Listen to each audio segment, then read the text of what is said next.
In this video, I'm going to show you how you can create this traveler manipulation using Photoshop. So let's get started.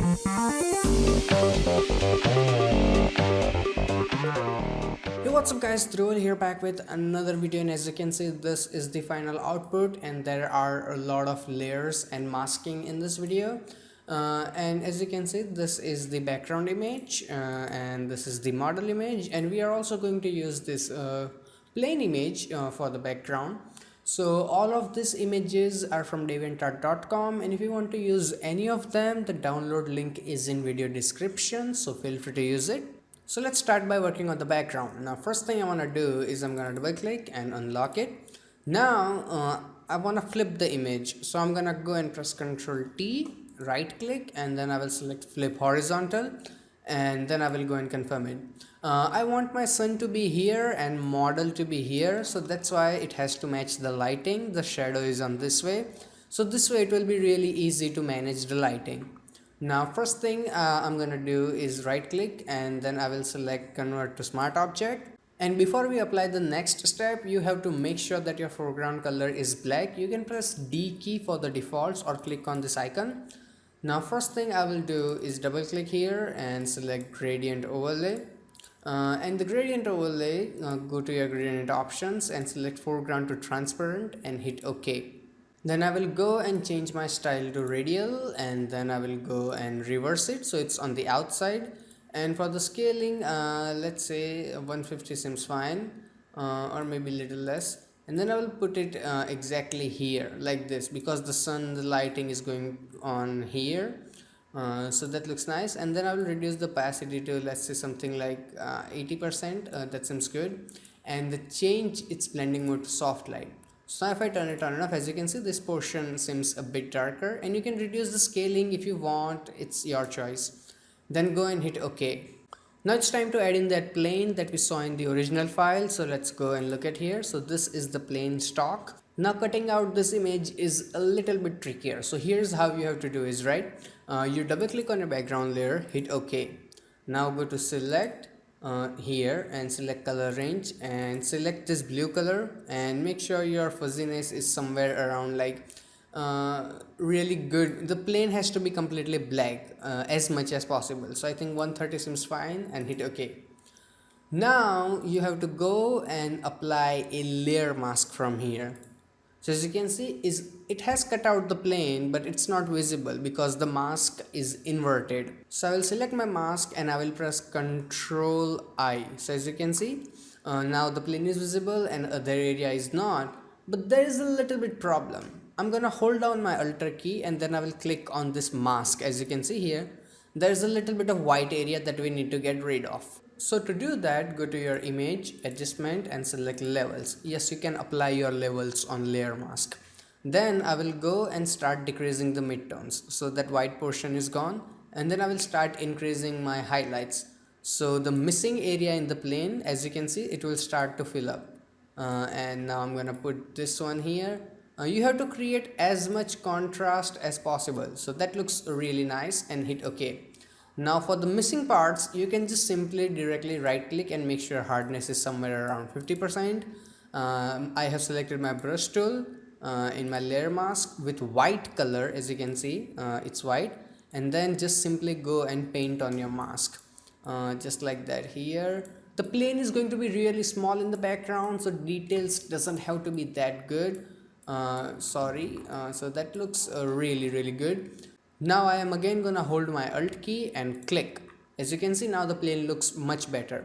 Now I'm gonna right click and select apply layer mask. So the layer mask is gone and we have less confusion. Now I'm gonna press Ctrl A. I will press Ctrl C. Come back to my background, and then I will press Ctrl V. So as you can see, plane is here. Now I'm gonna press Ctrl T, hold my shift key, and make the plane a little bit smaller, a lot smaller actually, until it fits the image really nice and it looks far in distance. So that seems fine. We might adjust it later.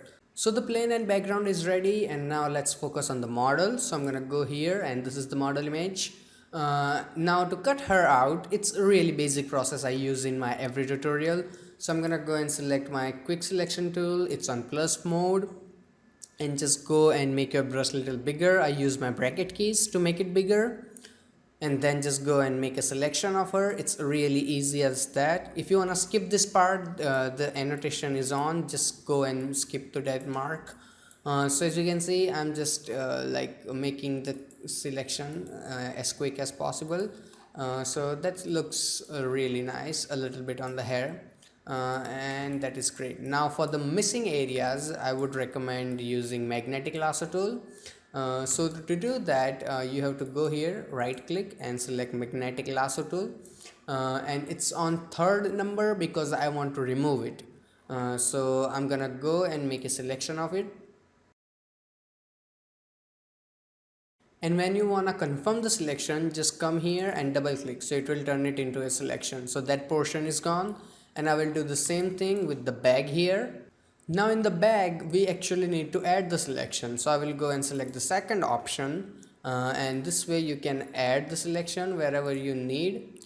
So as you can see, this looks really good. Let's go and confirm it. So it has made a decent selection. I will fine tune it now.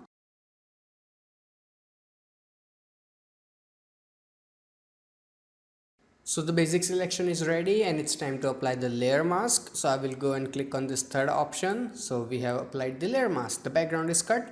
And now I will take out this document completely. As you can see here, I will select my move tool from here, and then I will drag and drop this image here. Now we can close this document, we don't need it. So let's go and close it. Yes. So the model is here. Now I'm also gonna press Ctrl T here. Hold my shift key and make her smaller until she fits in the criteria that I need. She has to look decent. We can make her smaller, bigger anytime we need. So let's go and make her that big, and let's go and confirm it. Now I will adjust the size of plane and the model.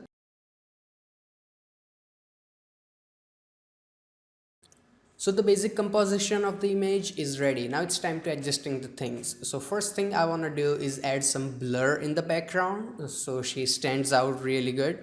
So select your layer 0, go to your filter, blur, and then go to, where is it, Gaussian blur.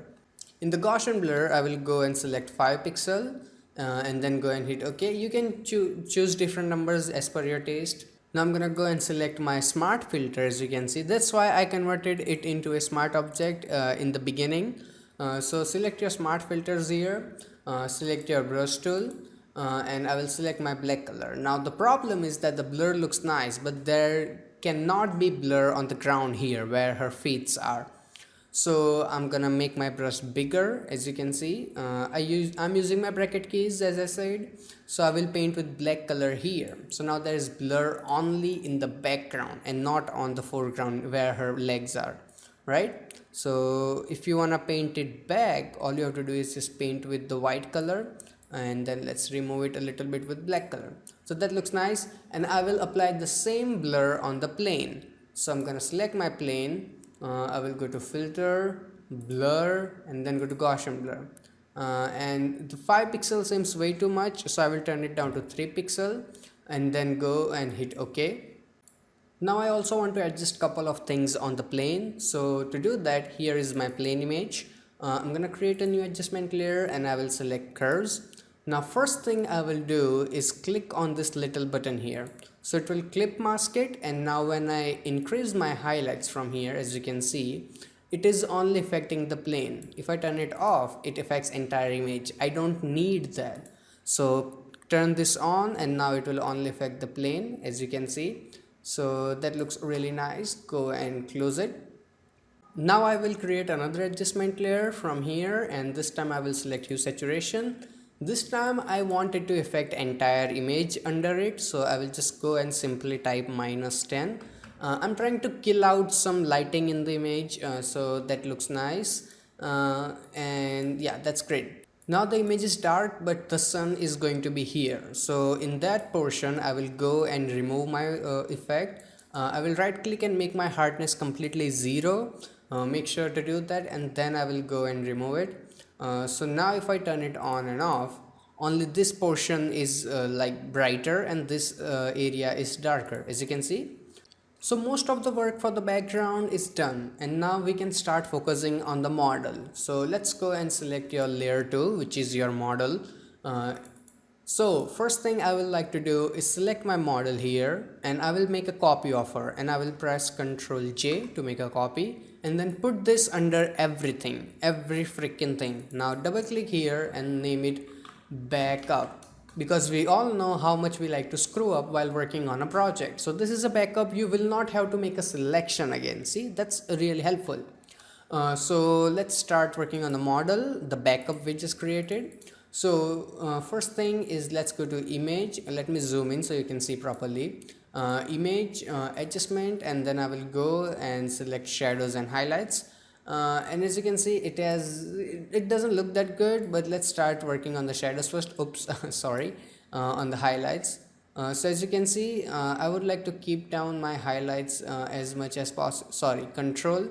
You might be wondering like, what the hell am I doing? But if I turn it on and off, as you can see, I'm basically just compressing the highlights because this looks just way too bright for the environment we just created. Okay, so it just compressed the highlights, and you can control that compression from here. It's not very major like difference, but you can see it better by controlling the radius, and here you have tonal width. So now you can control it even better. So let's turn it on and off. It looks much better. We can control it a little bit more on this side. So that looks really nice, and then I'm gonna go and hit OK. You can also mask out the hair better. To do that, select your layer mask, right click and select refine mask, and just paint near the hair, as you can see, and also a little bit here. So if you have some tiny hair left somewhere, so you can mask them too. Just some attention to minor details. So go and hit OK. So as you can see, the model looks really nice now, and it's time to create the shadows. Now the shadows are going to be under the model, right? So I'm gonna go and create a new blank layer from here and put this under my model, and there's a lot of confusion going on, so I'm gonna double click and name it shadows, so it doesn't get more like difficult. So I'm gonna make my brush really smaller, really tiny, as you can see my brush, and for the color I'm using black, and then I will go and paint here with that black color. As you can see, creating this new layer is extremely important step, and putting it under the model. So now when I paint it, my black color is under the model, as you can see, like that. Now I'm gonna go and reduce my opacity until it looks a bit more natural, as you can see. Now if I turn it on and off, and you can also change the blend mode to soft light just to see how the different output looks, and it also looks really decent. And I'm gonna paint a little bit here too, but the soft light changes a bit of tone of the image that I don't like, so I will go and put it on normal. So let's go and erase a little bit of parts from here where I don't need. Right click and make sure your hardness is 0%. Whenever painting the shadow, most of the time make sure that your hardness is 0%. Brush and eraser both. So eraser, let's go and paint, sorry, brush, and let's go and paint something back. So it's a trial and error process. Let's zoom out, and now if I turn it on and off, she is no more floating, she is actually standing, so that's good sign. And now it was the context shadow. Now we have to create the cast shadow, like the sun is here, so there will be a shadow here too, right? So to do that, first thing I will do is select my layer 2, make a copy of it by pressing Ctrl J. Right click on my layer mask and select apply layer mask, so there is no layer mask problem going on.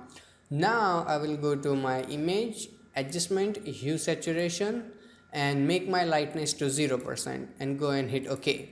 So now we have a completely silhouette version of her. Put this under your shadow layer. So there is context shadow, and this is the layer 2 copy, which we cannot see because there is model. So layer 2 copy. Now I'm gonna press Ctrl T, right click and select flip vertical, and put it here like that. Then I'm gonna rotate it a little bit, as you can see, and a little bit more. So let's put it here like that. Let's zoom out so you can see even nicely. Let's put it here. Now here's what you can do to make it even more grounded. So hold your control key and grab a corner and then put it down here like this. As you can see, now it's in a perspective and it looks more natural as a shadow instead of just a fake copy paste. And then you can also drag this portion to here too a little bit, so the shadow is a bit more stretched out, because normally shadows are that way. And let's go and put it a little bit more here too. Let's go and confirm it. Now I'm gonna go and select my move tool and put it here, just like that. That looks good. Now for this unnecessary area you can mask out, or but for the tutorial I'm just gonna go and simply erase that portion because we don't need it. And let's go and try to put it a little bit more here, like that. And let's remove this unnecessary area too, so that looks nice. Now the shadow is way too dark, so to get rid of that I'm just gonna go and simply change the opacity to 40-50%, depends on the image you are working on. So now it looks much natural, and let's go and close this thing. So as you can see, the image has started taking shapes, and now we can start working on the shadows and highlights of the model, like the actual that we are going to paint. So to do that, I'm gonna go and create a new adjustment layer and I will select curves. Now I only want like model to get affected, so I will turn on my clipping mask, and then I will go and drag this pointer a little bit down at this here. Yeah, that looks nice. A bit more. Yeah, that's perfect. So now if I turn it on and off, the model is a bit darker. But here's what we are going to do, right? Let's zoom in a little bit, and we need to remove this from the edges because the sun is here. So this portion of the edge, it's going to be really bright. So to do that, I'm gonna hold down my control key and click on this layer mask of the model, as you can see. So it will create a selection of it. Now I will go back and select my curves layer, and I will select my brush tool, and I have black color because we need to remove it. So now I will remove it from the edges, as you can see, from the hands and stuff like that, as you can see. And let's keep doing it, and also zoom in, and I will remove it from here too. It is here but not here. So let's zoom out a little bit. So that looks nice. Now I will go to select, and then I will go deselect. So now if I turn it on and off, as you can see, it has created a rim light that you cannot see for now, but you will see in future. Now it's time to do the exactly opposite thing. So what I'm trying to say is create a new adjustment layer, and again select curves, but this time we will make the image brighter. So let's go and make it a bit brighter, and of course clip mask because we only want model to get affected. So let's make the image a bit brighter, but this time we will also add some colors. So let's go to red and add a touch red because the sunlight will give you a rim light on the edge that is bit yellowish. So let's go and also add a bit of a yellow, not too much, just a little, also in the red. That looks nice, a bit more, and also in the RGB. Let's go, and that looks nice, a little bit more. Now go and close it.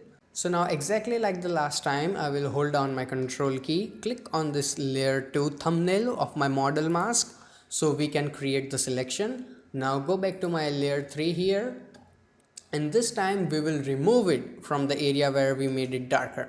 So let's go and remove it from here where we don't need it.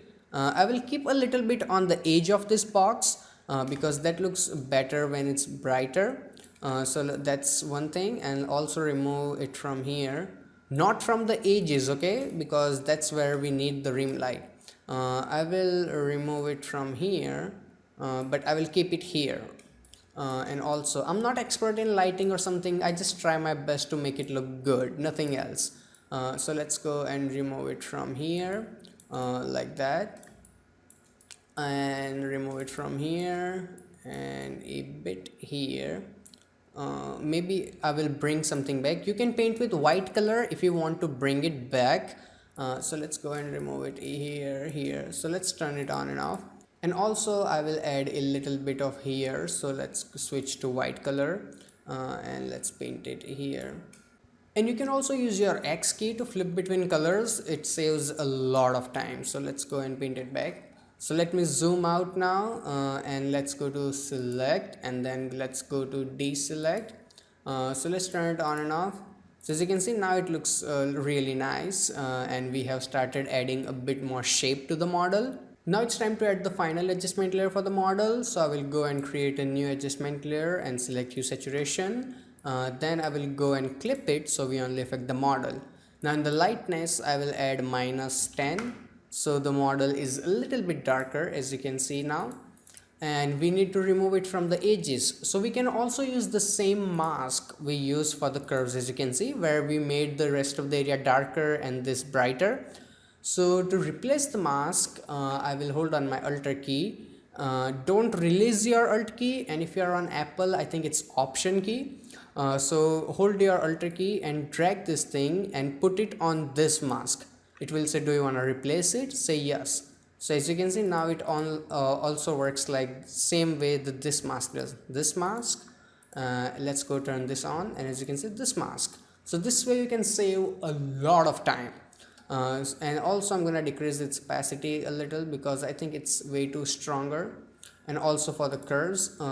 So let's decrease the opacity a little bit more. Yeah, that looks nice. So now let's see the after before. See, this is the regular photo, and this is where we change the highlights. So let's go and close this thing. Now it's time to apply the global adjustment layer that will affect the entire image. So to do that, create new adjustment layer and select curves. Let's put it here. And in the curves, I will go to blues and the standard look that we use a lot of time. I will increase my blues a touch, and then I will increase my yellows a touch. Not too much, just a little. Don't go too heavy with it, okay? And that looks nice. And close it.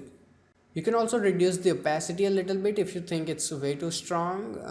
So 80% looks real fine. Now here's another trick that I use a lot of time. Because we apply too much darkness, shadows look a little weird.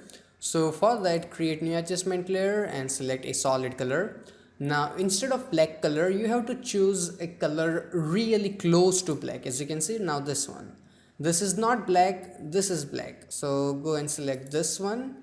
A bit brighter than that. Yeah, that looks nice. Hit OK. Now change its blending mode to exclusion, and let's turn this on and off, and as you can see, it makes ridiculous difference. Now it's very strong, so I'm gonna change its opacity to maybe 30-40.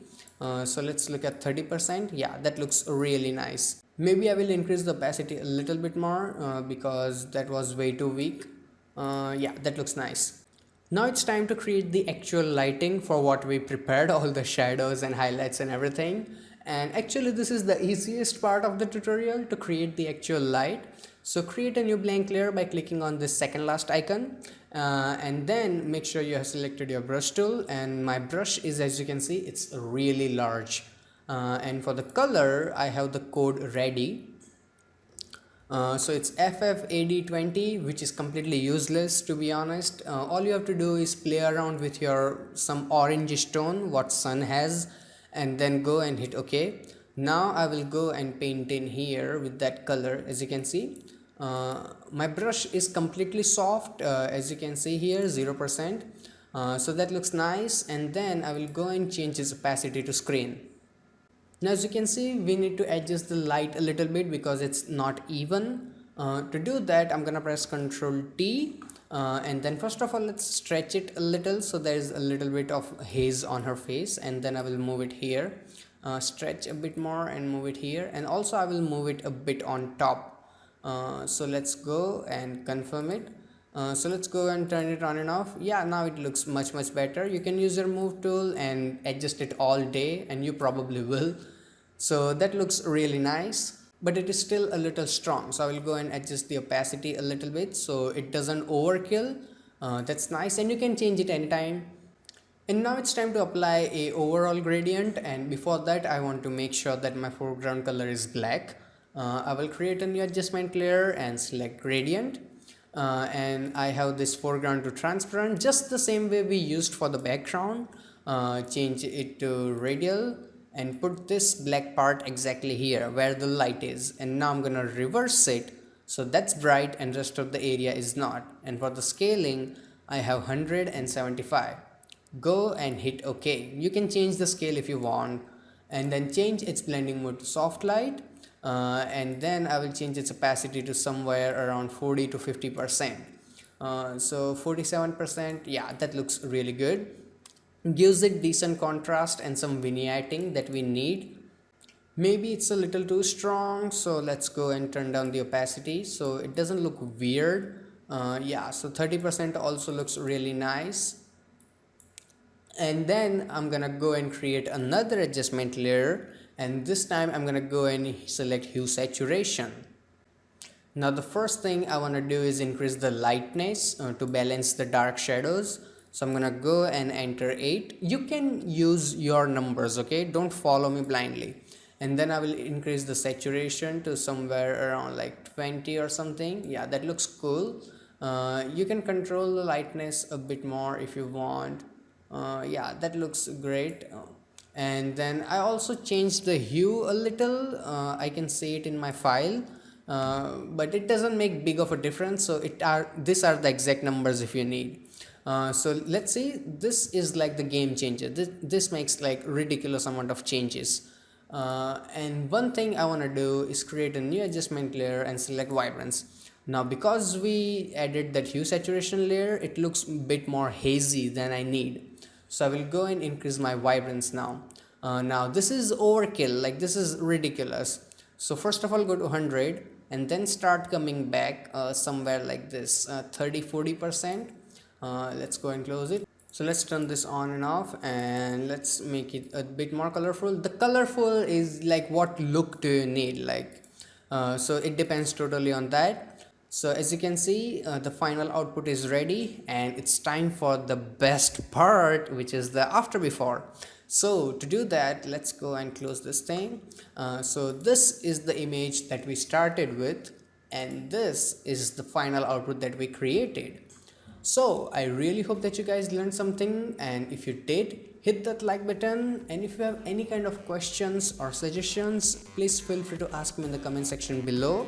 And if you want to check out more full-length photo manipulations just like this, you can click on any of these boxes, and you can also subscribe to my channel, so every time I upload a new video you will get the update. Plus when you click on that subscribe button, it will take you to my YouTube channel where I have more than 85 free Photoshop tutorials just waiting for you. So till then, goodbye, take care, and have some fun with Photoshop.